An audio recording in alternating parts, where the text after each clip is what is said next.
Hello viewers, আসসালামু আলাইকুম। কেমন আছেন সবাই? আমি রেজাউল হাসান তুষার আছি আপনাদের সাথে। তো আমি আজকে আপনাদের সাথে শেয়ার করব কিভাবে পিডিএফ থেকে এমএস ওয়ার্ড ফাইলে কনভার্ট করতে হয়। তো চলুন শুরু করা যাক। তো আমি আপনাদের বোঝার সুবিধার্থে দুটো পিডিএফ ফাইল করে রেখেছি। একটা হচ্ছে ইংলিশ, একটা হচ্ছে বাংলা। তো এই পিডিএফ ফাইল দুটো থেকে আমি সম্পূর্ণ অফলাইনে আপনাদেরকে এমএস ওয়ার্ডে কনভার্ট করে দেখাবো। প্রথমে আমি আপনাদের পিডিএফ ফাইল দুটো ওপেন করে দেখাচ্ছি। এটি হচ্ছে আমাদের ইংরেজি পিডিএফ ফাইলটি, আপনারা দেখতে পাচ্ছেন। আর এটি হচ্ছে বাংলা। তো এই দুটি ফাইলই আমরা এখন কনভার্ট করব। তো সেজন্য আমাদের এমএস ওয়ার্ড যে ডকুমেন্ট সেটি ওপেন করতে হবে। তো আমি ওপেন করছি। তো ওপেন করার পর আমাদের সর্বপ্রথম ফাইলে ক্লিক করতে হবে এবং ওপেনে ক্লিক করতে হবে এবং ব্রাউজে ক্লিক করে আমরা আমাদের যে পিডিএফ ফাইলটি সেটি লোকেশন দেখে নিব।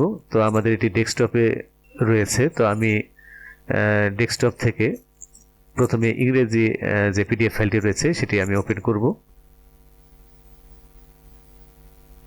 তো লক্ষ্য করুন ভিউয়ার্স, আমাদের এই পিডিএফ ফাইলটি কিন্তু ওপেন হয়ে গেল। এমএস ওয়ার্ডে কিন্তু কনভার্ট হয়ে এটি কিন্তু ওপেন হলো।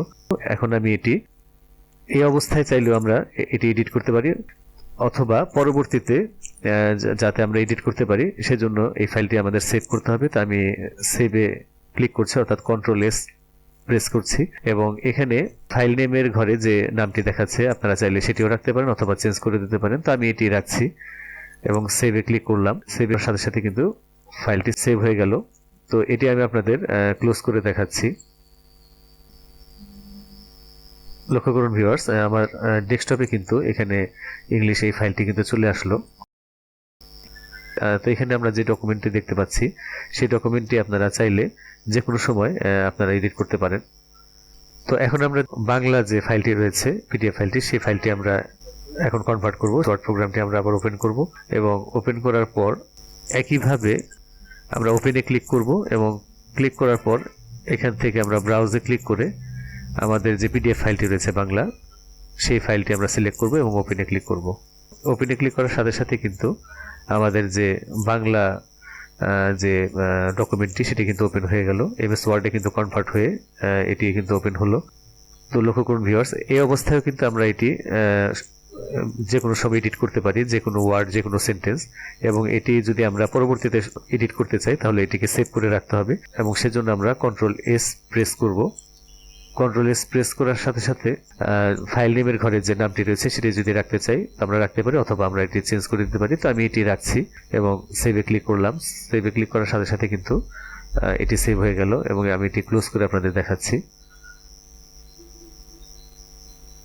তো ভিউয়ার্স লক্ষ্য করুন, আমরা কিন্তু এখানে এটি এমএস ওয়ার্ড ফাইল আকারে দেখতে পাচ্ছি। তো এটি আমি আপনাদের ওপেন করে আবার দেখাচ্ছি। তো আমাদের এই ফাইলটি কিন্তু ওপেন হয়ে গেল। তো এভাবে করে যে কোনো পিডিএফ ফাইল আপনারা, বিশেষ করে যেগুলো ওয়ার্ড থেকে পিডিএফে কনভার্ট করা, তো সেই ফাইলগুলো আপনারা খুব সহজেই এই এমএস ওয়ার্ডের মাধ্যমে অফলাইনে আপনারা করতে পারবেন। তবে এখানে একটি কথা বলে রাখি, আপনাদের কিন্তু সেজন্য এমএস অফিসের 16 ভার্সনটি লাগবে। এখানে আমি 16 ভার্সনটি ইউজ করেছি, তাহলে আপনারা খুব সহজেই এটি কনভার্ট করতে পারবেন। তো ভিউয়ার্স, আশা করি আপনারা বুঝতে পেরেছেন। তো আজ এ পর্যন্তই। পরবর্তীতে নতুন কোনো টিউটোরিয়াল নিয়ে হাজির হব। সবাই ভালো থাকবেন। আল্লাহ হাফেজ।